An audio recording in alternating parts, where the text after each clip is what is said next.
tema de hoje é o que mais impressiona no Natal. Eu não quero falar de Natal. Eu quero falar do Ano Novo. O Natal já foi o sermão passado. Mas o que mais me impressiona no Natal? Eu não sei o que te impressiona no Natal. Mas deixe-me ler a introdução que fiz aqui, um pouco longa, para vocês entenderem essa minha percepção e aquilo que Deus tratou comigo sobre aquilo que me impressiona no Natal. O Natal é um momento especial, principalmente para os que creem em Jesus. Temos o nascimento, primeiro, virginal, de uma criança.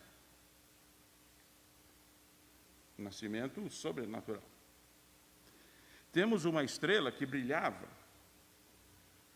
mais que as outras, apontando para 3 estudiosos, estudiosos de livros, estudiosos da natureza, os 3 magos, para que esses chegassem ao local para presentear e adorar o nascimento do então menino rei. Não é menino Jesus, é menino rei. Menino Jesus fica pequeno, é menino rei. Porque um menino não incomoda império, mas um menino rei incomoda. E o nascimento dele já começou a incomodar. Então, o menino rei. Temos a forma como interesses, menino rei, e temos várias formas como interesses tenebrosos que tentaram ofuscar o nascimento e a vida deste bebê. Tão celebrado isso há mais de 2000 anos. O nascimento de Jesus se deu há mais de 2000 anos. Não foi ontem. Pode ter sido ontem no seu coração, mas o nascimento físico, histórico e registrado há mais de 2000 anos. Conforme registra Mateus, capítulo 2, versículo 13. Diz lá assim, vamos ver, muito bem. Depois que os sábios partiram, um anjo do Senhor apareceu a José, e em sonho, levante-se, disse o anjo, fuja para o Egito com o menino e sua mãe. Fique lá, até eu lhe dizer que volte, pois Herodes vai procurar o menino a fim de matá-lo. São situações que foram acontecendo em torno do nascimento de Jesus. Anjo, concepção, alerta para o então tutor desse menino, pai, tutor desse menino. E ele então obedece isso, ele sai. Em Mateus capítulo 2, no mesmo capítulo do 19 ao 23, nós vemos um outro relato de um outro momento, onde agora o anjo fala para José, pode voltar. Versículo 19. Quando Herodes morreu, um anjo do Senhor apareceu em sonho a José, no Egito. Levante-se, disse o anjo, leve o menino e a mãe de volta para a terra de Israel, pois já morreram os que tentavam matar o menino. Então José se levantou e se preparou para voltar à terra de Israel com o menino e sua mãe. Versículo 22, soube, porém, que o novo governador da Judéia era Arquilau, filho de Herodes, e teve medo de ir para lá. Depois de ser avisado em sonho, partiu para a região da Galiléia. Mesmo assim, encorajado por aquilo que havia se manifestado a ele, ele foi. A família foi morar numa cidade chamada Nazaré, cumprindo-se desse modo o que os profetas haviam dito, que Jesus seria chamado Nazareno. É isso? Muito bem. Este aspecto, ou seja, assim foi marcado o nascimento de Jesus, mas em meio a tantos aspectos impressionantes, um me chama a atenção.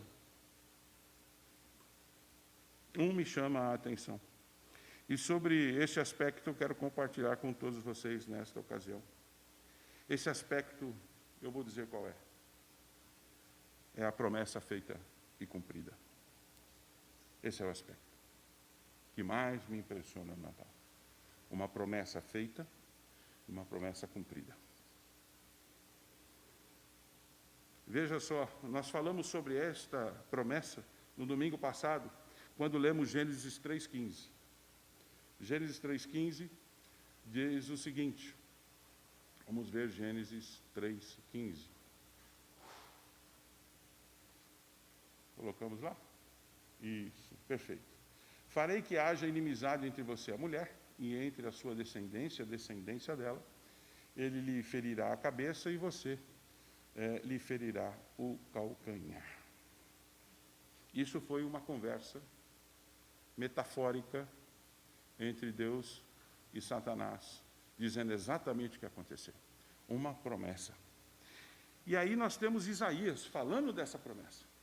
Já bem avançado o tempo, cerca de 740 antes do nascimento de Jesus, nós vemos Isaías, do capítulo 9, do versículo 2 ao versículo 7, fazendo algo que nós chamamos de profecia.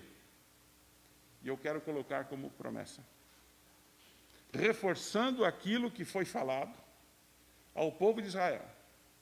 E diz assim: o povo que anda na escuridão verá grande luz. Para os que vivem na terra de trevas profundas, uma luz brilhará. Uma porção de pessoas estão em trevas e vivem em trevas. Não enxergam um palmo à frente do nariz. Não sabem nem por onde vão. As seguranças e certezas que eles constroem acabam virando nada em um determinado momento. Como agora, essa pandemia mostrou a todos nós. Não importa o seu potencial, não importa a sua posição, isso vira nada diante de uma situação que perdemos o controle até, se não totalmente parte dele. No versículo 3 diz assim: tu multiplicarás a nação de Israel e seu povo se alegrará, eles se alegrarão diante de ti, como os camponeses se alegram na colheita, como os guerreiros ao repartir os despojos.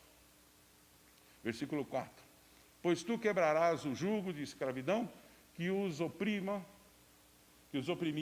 e levantarás o fardo, isso mesmo, levantarás o fardo que lhes pesava sobre os ombros, quebrarás a vara do opressor, como fizeste ao destruir o exército de Midian. Versículo 5. As botas dos guerreiros e os uniformes manchados de sangue nas batalhas serão queimados, servirão de lenha para o fogo. O 6. Pois um menino nos nasceu, um filho nos foi dado. O governo está sobre os seus ombros, ou seja, está no seu controle, principalmente sobre o povo dele, somos nós, e aqueles que o aceitam de bom grado. E ele será chamado com esses vários nomes: Maravilhoso Conselheiro, Deus Poderoso, Pai Eterno e Príncipe da Paz. E o versículo 7. E seu governo e sua paz, preste atenção, repitam comigo: o seu governo e sua paz jamais terão fim.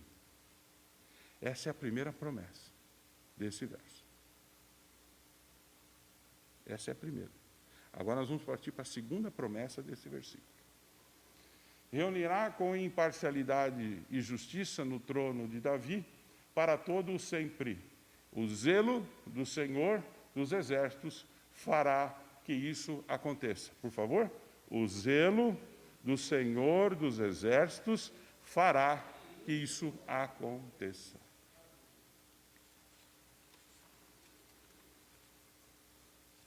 Quanto tempo se passou?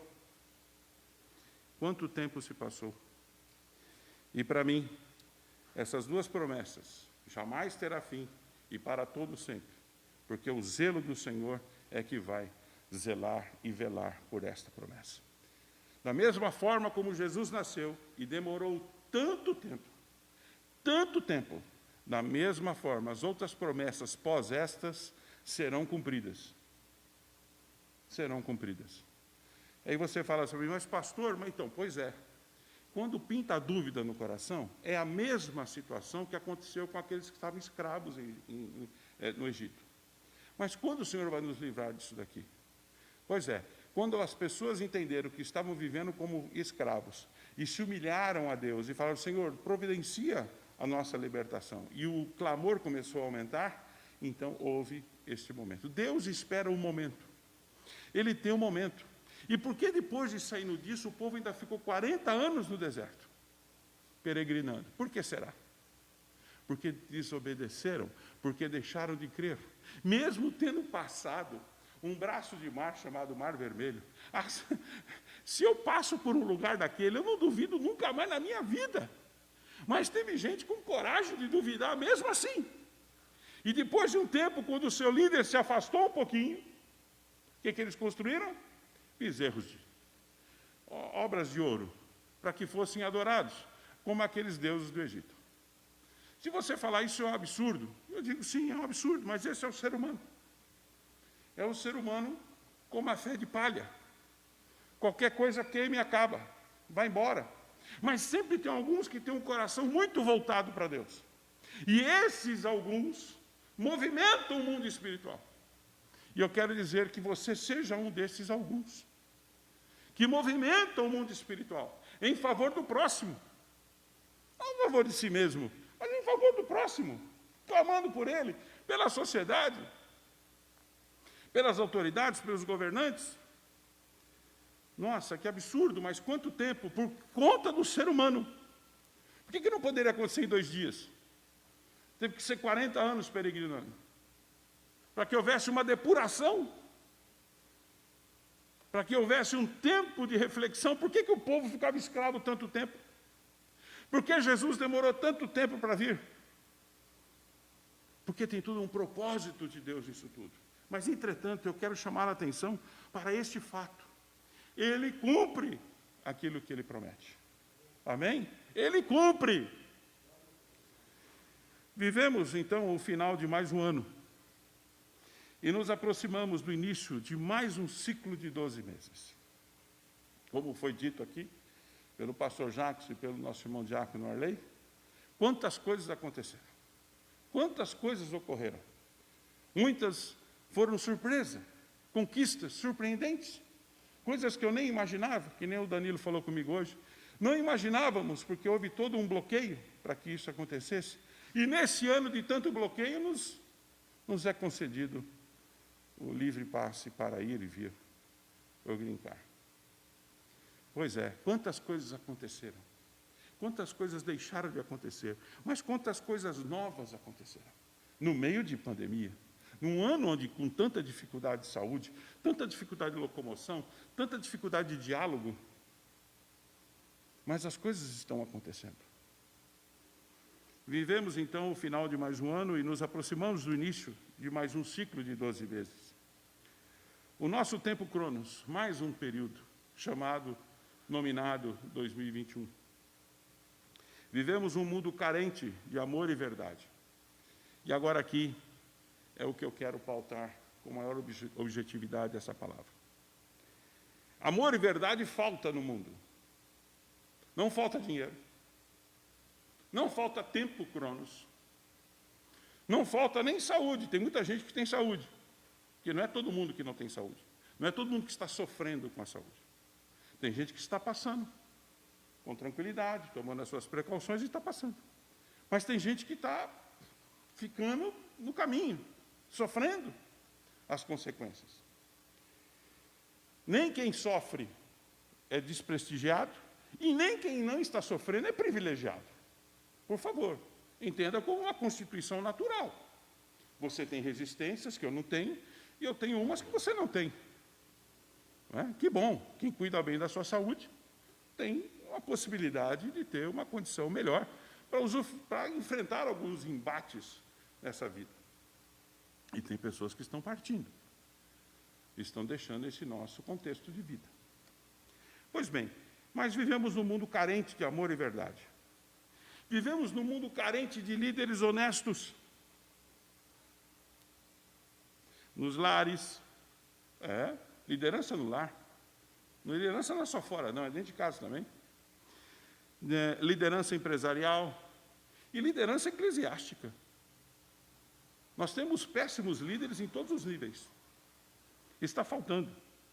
Carecem desta palavra amor e verdade. E viver o amor e verdade. O amor expressado em Jesus. E verdade expressada em Jesus. Vivendo estas palavras com ética e moralidade, que geram vida, valores que vencem a qualquer obstáculo e revela o que está, na verdade, no profundo do coração de cada um. Nós temos aqui algo fundamental que Jesus tem. E Ele nos oferece. E oferece a todos. Aqueles que estão aqui, aqueles que estão nos vendo e aqueles que vão nos ver no decorrer da semana.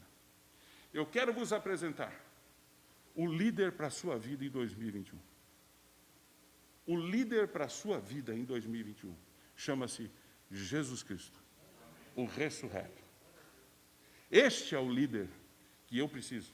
Este é o líder que você precisa. Este é o líder que a nação precisa.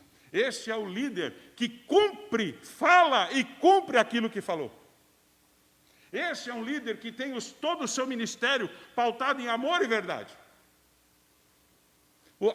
Toda a pauta do ministério de Jesus, do serviço dele, é amor e verdade. Libertação, esclarecimento, saúde em todos os sentidos. Então, esse líder está à disposição de todos aqueles que querem. Mas nós temos pessoas que lutam contra ele, contra esse líder, e não aceitam. Mas ele está à disposição de todos aqueles que invocarem o seu nome. Jesus, tem misericórdia de mim. Ele está pronto para nos ajudar e nos levar a uma vida chamada vida de santidade. Mas vida de santidade não é vida de mocorongo, não. Vida de santidade é uma vida ética, é uma vida justa, é uma vida com verdade e amor. Não é uma vida feita de religiosismo. Não é uma vida que é proibido jogar bola. Não é uma vida que é proibido praticar esporte.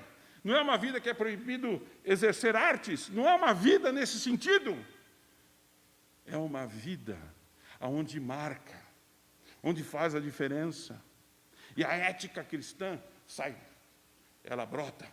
E as pessoas te olham com respeito, alguns com ódio, mas com respeito também. Porque alguns acham que aquilo que você faz em adorar a Deus é mérito, é esforço seu. E ele não consegue. Não. A única condição foi se aproximar. Se aproximar do Senhor. O resto ele faz. E ele continua fazendo. Então, esta aqui... mas temos aqui e oferecemos hoje um líder para o Brasil 2021. Um líder que lutou a luta sob duas bandeiras, amor e verdade. Trouxe liberdade aos cativos, para os que andavam em trevas, e com coragem, sabendo o que o aguardava, pôs a injustiça da cruz e cumpriu a promessa da vida eterna. Sofreu a injustiça da cruz. A injustiça dos homens.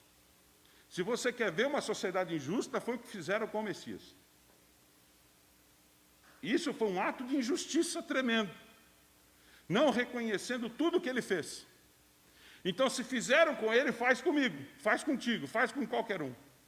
Se Herodes fez o que fez com aquelas crianças, governantes podem fazer com nossas crianças também. Isso é sério. A história não se repete.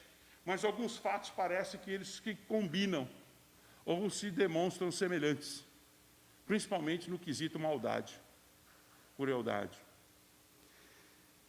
Este líder traz consigo a promessa para os que nele confiam, e a promessa está no final do verso. O zelo do Senhor dos Exércitos fará que isso aconteça. Eu quero encerrar, pois vocês vão ter um ano inteirinho para pensar sobre isso. Eu não preciso falar tudo agora. Temos vários encontros para falar sobre isso. Eu quero encerrar com Filipenses 4,13, que diz assim: aqueles que aceitam essa liderança, eles vão se enquadrar nesse verso que Paulo escreveu aos Filipenses. Mesmo passando por tanta dificuldade, Paulo sendo perseguido, queriam dar cabo da vida dele, passando um perrengue miserável, ele diz assim: posso todas as coisas, por meio, por intermédio, através de Cristo, que me dá força, me dá ânimo, me dá coragem. Por quê? Porque a minha expectativa não está nesse resultado mundo, está no resultado pós ele, a vida eterna que ele me prometeu. E interessante, líderes hoje carecem de confiabilidade. Carecem de confiabilidade, em todos os sentidos. Como carecem de confiabilidade? Recentemente, conversando com o Felipe em casa, e aqui eu tenho o pessoal que trabalha na área da saúde, como a Noemara, a Letícia, o Ney. Batem no peito. Agora estamos com uma vacina com 95% de resultado positivo. Eu quero saber quem está no 5. Sou eu ou é você? É difícil, né? 95! Ei! Aí eu falei, Felipe, se fosse 99,99 estava bom, né, filho? Ele falou, não, pai, tem que ser 100. Tem que ser 100. Não pode ser 99,99. Tem pessoas com quem eu já conversei que falaram que tem receio, mas vão ter que se submeter a essa vacina. Mas estão pautados na confiança da sua vida em Deus.